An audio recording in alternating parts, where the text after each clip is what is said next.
दोस्तों, मैं आज तुम्हें नमस्ते ट्रम्प के फायदे दिखाता हूँ। हमारे प्रधानमंत्री ने ट्रम्प के स्वागत के लिए करोड़ों रुपए खर्च करे और गले लगाया। अब गले लगाने से अमेरिका ने हमें क्या इनाम दिया, मैं आज बताता हूँ। पहला इनाम तो अहमदाबाद को कोरोना दे गए, दूसरा आगरा को दे गए और तीसरा इनाम जब हाइड्रोक्लोरोक्विन की जरूरत अमेरिका को पड़ी तो अमेरिकी राष्ट्रपति ने धमकी दी और उस धमकी के बाद भारत ने वो दवा अमेरिका को सप्लाई करी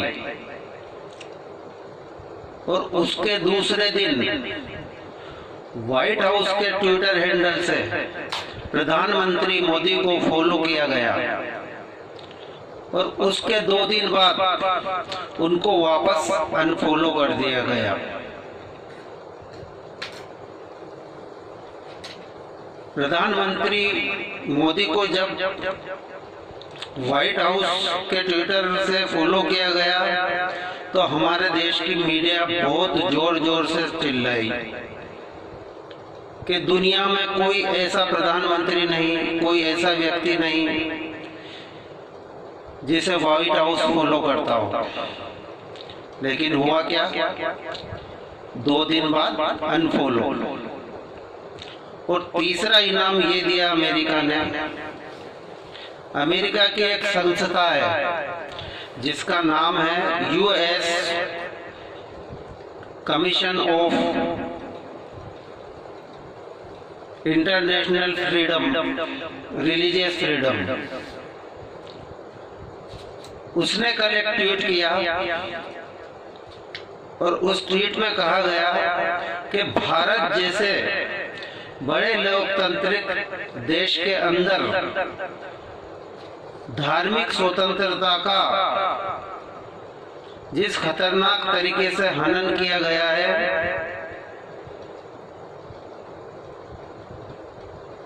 वो बहुत दुखद है। और साथ ही हमें सीरिया, पाकिस्तान, बर्मा, उत्तर कोरिया जैसे देशों की श्रेणी में रखा गया धार्मिक स्वतंत्रता के हनन के हिसाब से। हमारा देश का इतना स्तर गिराया गया।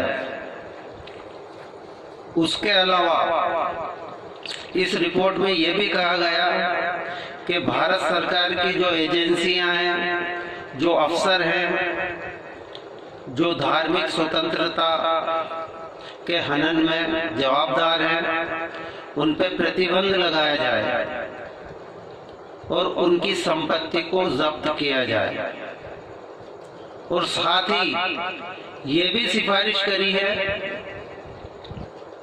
कि ऐसे व्यक्तियों को अमेरिका में प्रतिबंधित किया जाए। फिर भी गोदी मीडिया किसी भी मामले में अमेरिका की वाहवाही करने से चूकती नहीं है, अमेरिका के तलवे चाटती है। जो अमेरिका हमारे साथ इस तरह का बर्ताव करता है, शर्म आनी चाहिए इस मीडिया को।